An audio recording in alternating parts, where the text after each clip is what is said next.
Hi everyone, my name's Alison and I've been an art teacher for over 20 years. This video is going to demonstrate a second method of monoprinting.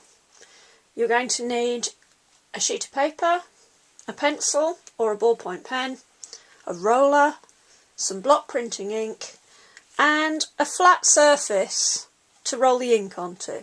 It could be an inking tray or, like mine, a sheet of solid perspex.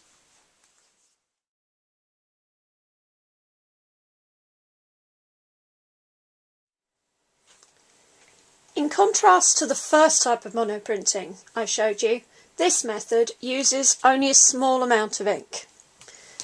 As you ink up the roller,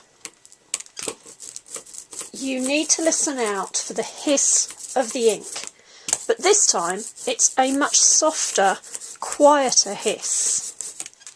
We want to smooth the ink out so that you have enough ink on which to create your image. If you can hear that, it's a much quieter, softer sound. When you've spread your ink evenly across your printing plate, lay your sheet of paper down on top of the ink. This time, the image is going to be made by drawing on the back of the paper, and it's the pressure of the drawing that picks up the ink.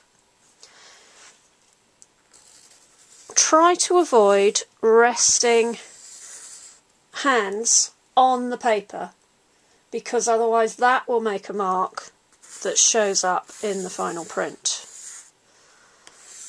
So these slightly strange shapes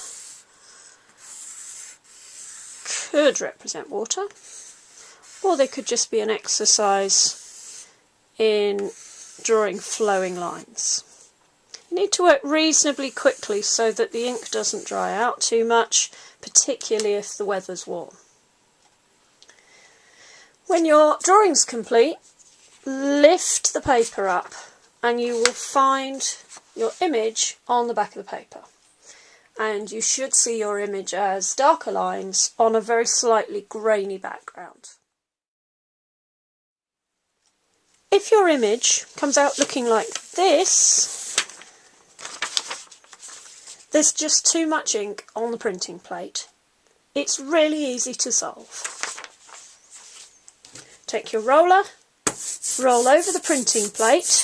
This will erase the lines that you made when you were drawing, and roll the excess ink off onto some newspaper or some scrap paper. Repeat rolling the excess ink off and evening out the ink on the plate, and simply try again. If you've got any questions about monoprinting, just get in touch using the email address that's coming up next.